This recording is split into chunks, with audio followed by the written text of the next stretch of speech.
From the editors of The Advocate and the worldwide resources of HEAR Networks, this is an Advocate.com special report, Marriage Equality in California.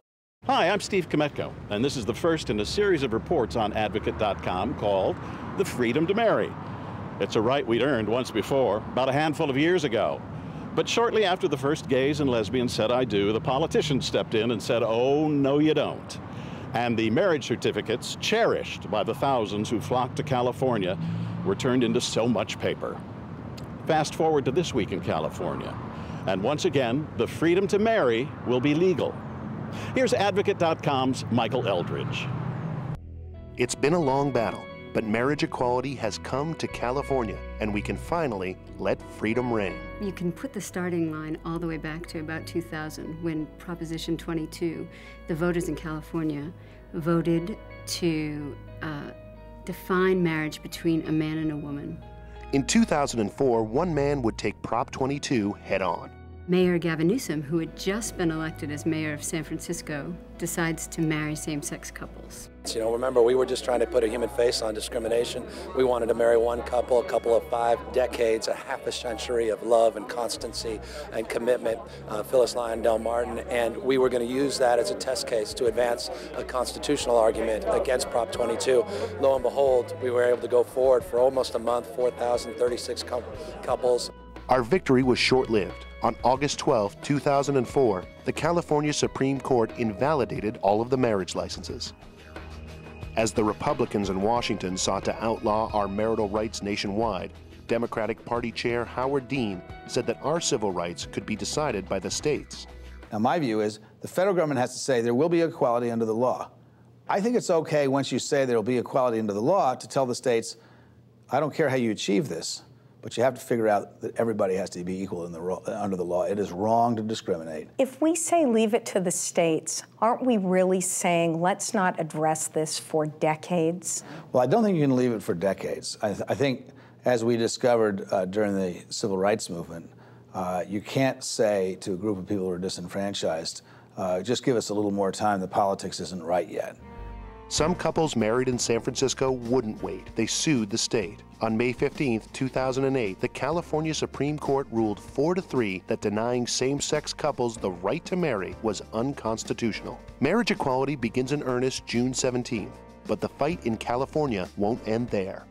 In November, some of our political opponents have qualified a constitutional amendment to try to reverse the Supreme Court decision.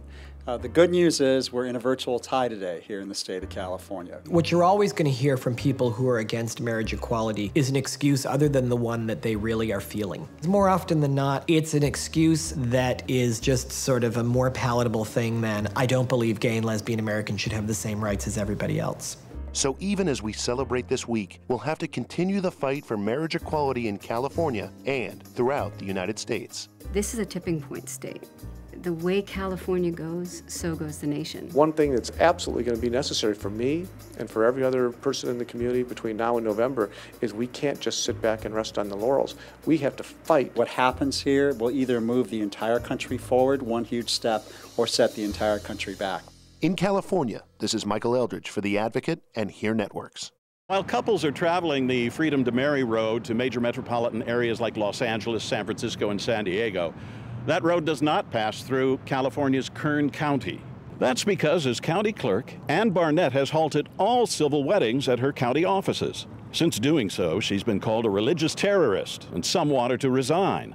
Her office has been flooded by hate mail, and she's had to unplug her home phone. Barnett says her offices will still make marriage licenses available to straight and same-sex couples. They just can't get married there.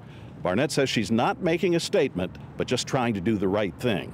Even as we speak, wedding planners are planning their little fingers to the bone. It boggles the mind, and nowhere is it more boggled than here in West Hollywood, land of the free and home of the airwave. Can there possibly be enough style and substance to go around? Of course. And what about the boon to the local economy? Well, can you say ka-ching? Again, here's Advocate.com's Michael Eldridge. As marriage equality comes to California, thousands of couples are ready for their dreams to come true. That means a lot of preparation, especially here in West Hollywood. Some couples were quick to create the ultimate wedding. Others are rushing, searching for the perfect flowers or food. Well, I think it's been really fun. It's an exciting time for us here in California, and love is in the air. And so then people were calling up and going, we don't know what we want. We just want something pretty. And then they were like going, who do we talk to? And it was just kind of a very interesting kind of this mass craziness. Tom Rosa of Cake and Art has seen his business triple. Part of what one study projects will be a $370 million boost to California's economy.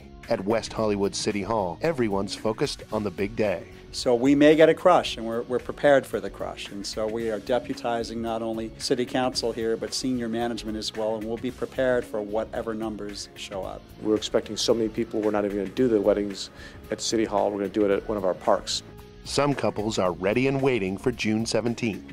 When I found out, I gave him a big old kiss and asked him to marry me. And there are others who are hoping for a little miracle. I'm going to celebrate, yeah. Find somebody to marry. So if you know somebody, send in your cards and letters because I'm looking. No matter what, as California gets ready to celebrate true marriage equality, joy is the emotion of the day. Every call we get, people are just overwhelmed. We're overwhelmed. We couldn't be busier, but we also couldn't be happier doing it. In West Hollywood, this is Michael Eldridge for The Advocate and Hear Networks. I'm Steve Kometko reporting from West Hollywood. Stay tuned to advocate.com or pick up the current issue of The Advocate for more on California's freedom to marry. If you have wedding pictures you'd like to share with us, please, by all means, send them to us at marriageatadvocate.com. We'd love to see them. We'd love to post them.